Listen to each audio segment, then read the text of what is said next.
खबरदार, फिर भी मुझे भी झूलना चाहिए।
जीरो आई।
ॾाढो नक जो निर्जो आई। छा चवां तोखे? तू छा चई सघंदे? तूं उहो रमज़ान आई न जेको मुंहिंजे टुकरनि ते पलपो हुए। जेका तो मानी खाराई हुई ना, उन खां ॿीणी वेले वेले ते तुंहिंजे अरवाह खे बख़्शींदुसि। जाबिर ख़ान, तो जेको मुंहिंजो ख़ानदान ख़तम कयो आहे, उनजो हिसाब तुंहिंजे पोयरनि खे बि ॾियणो पवंदो। रमज़ान, मुंहिंजे खून जो हिसाब मुंहिंजा पोयां तव्हां खां ज़रूर वठंदा।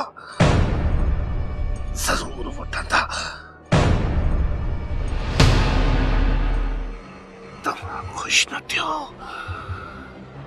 त जाबिर खे मारे तव्हां पंहिंजा प्लान पूरा करे छॾिया। ऐब थई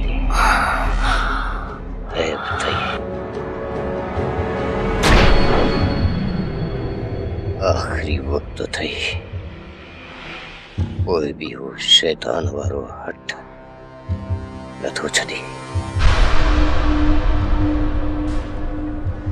खुदा खां माफ़ी घुर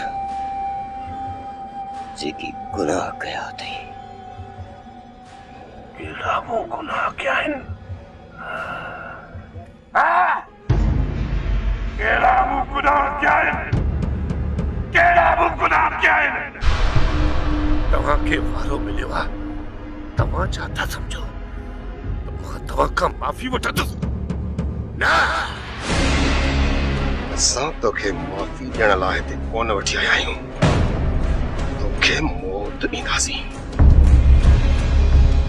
मौत। शैतान मरण ताईं भी शैतान रहंदो आहे।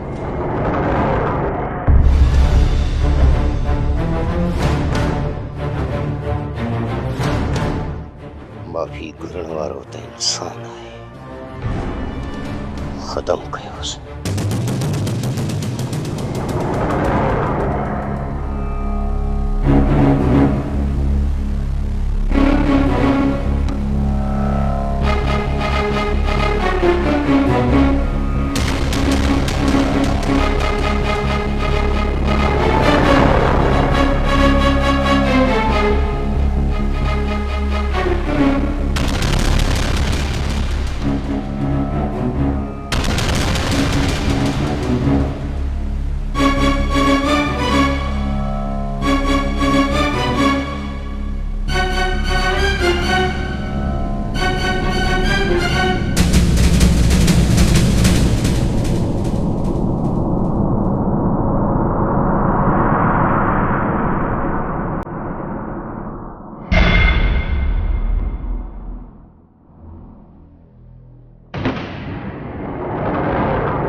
में घणो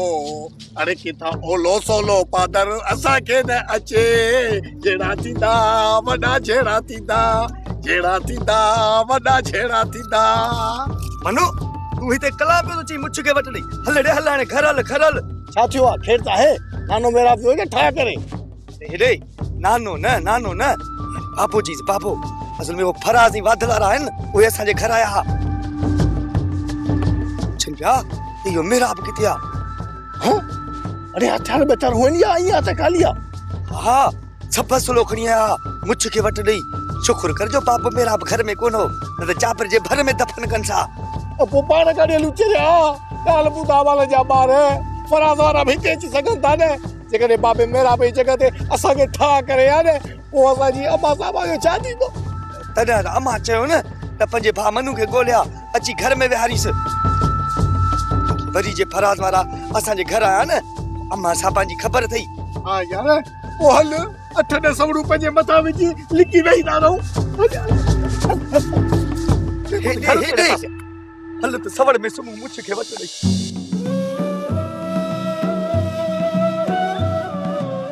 वो मीर मोहम्मद खान ओए बाबा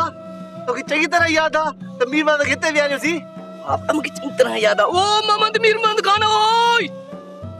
तक कितना दिन कौन था अरे ये मुझे लिखानी जगह ने मुझे लिखाए था न मां चंगे ने वेही थो सघां न मां चंगे ने सुम्ही थो सघां ॿियो हाल मुल्क जा न मीर मोहम्मद तुम्हारे दुश्मनन ते फिलहाल तारो जमी हुआ न खुर न पेर अरे मीर मोहम्मद लाल खान वो कोने ए फिलहाल टरी हुआ असम जो मरी हुआ तरी वियो न मतलब मरी वियो हां बद खिलाका इनो मकसद इहो आहे त किथां न किथां फाट खाईंदो आमिर मोहम्मद असली खुट कोई न करे इन मथे सा लालूड़ू जो पेट फाड़े छडींदुस आमिर मोहम्मद तू खुट को न कर असायो ने मतलब ॿियो कुछ न मामो लाल खान के दऊ वणी कराई दो मतलब तो मां घर कुआं ते वञी सघां थो न हल हाणे हलूं तकड़ा हाली घर पहुचूं हा जल्दी हलो कुआं मूंखे ॾाढो यादि कंदी हूंदी पर मूंखे लिकायल जो मथां कुते बिले जी नज़र पइजी वञे हा हलो हलो ना हलो हलो हलो हलो हलो हलो छोरियूं मुंहिंजी ॻाल्हि सम्झो छो न थियूं शेर वारनि जाबिर खान खे मारे अलाए काॾे मुंहुं कयो आहे इहो फराज़ ॻोठ जे घिटनि में मूंखे मारण लाइ ॻोल्हींदो थो अचे अबा मेरा अब हाणे तू माट करे घर में वेही रहो यो फराज जे कने आयो न त इनखे मां पाणे मोड़ ॾींदसि अरे तो वटि कहिड़ा हथियार रखिया आहिनि जो तूं फराज़ सां मुक़ाबिलो कंदी तुंहिंजी इहा कैंची जहिड़ी ज़बान बंदूक सां मुक़ाबिलो किथां कंदी चाचा मेरा ज़ेबू के गाल समझ में नथी अचे एड़ी भागा टरी टारो कजे त भलो आ अबा मेरा अब माण्हू छा चवंदा त शेर वारा घर सरे भॼी विया वरी तूं सम्झी छो नथी जहिड़नि में ईअं थींदो आहे पंहिंजो बचाव कबो आहे हाणे जल्दी तयार थियो निकिरो चाचा ज़ेबू के पंहिंजी ज़िंदगी प्यारी ना आहे त इहा हिते वेठी हुजे मां तो सां गॾु थी हलां मूंखे पंहिंजी ऐं पंहिंजे ॿार जी ज़िंदगी प्यारी आ जेकॾहिं तव्हां वञो था त पोइ मां अकेले हिते वेही छा कंदसि पर हलो किथां था तुंहिंजे माइटनि ॾे हलंदासीं हा उते ई महफ़ूज़ रहंदासीं हा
सुठो थियो जाबिर खान जो अंजाम इहो ई थियणो हो बाक़ी लाल खान ऐं शाहूअ खे बि मरणो पवंदो मुराद हाजी बाबा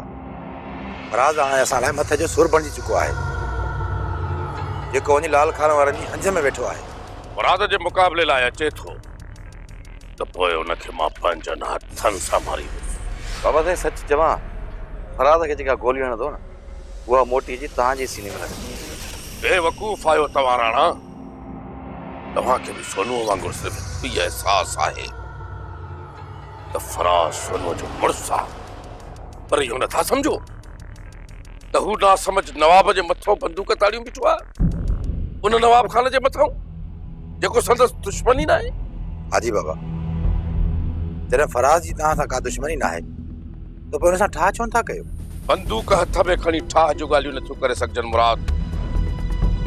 हिन वक़्तु फराद गुस्से में आहे गुस्सो घटि थियुसि त सोचींदासीं बाबा साईं जाबिर खान जे मारजण खां पोइ सोनूअ लाइ त मुश्किलातूं कोन पैदा थींदियूं न हरगिज़ न सोनूअ खे का बि तकलीफ़ न ईंदी बाक़ी फराज़ लाल खान वारनि सां गॾिजी शेर ऐं रहमान खे नुक़सान पहुचाए सघे थो हाजी बाबा पोइ शेर वारनि जो छा थींदो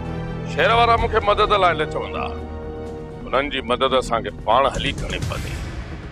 बाबा साईं लाल खान ऐं फराज़ वारा शेर वारनि सां विढ़ण बजाए तव्हां सां विढ़ंदा असांखे पंहिंजी तयारी मुकमल हुअणो खपे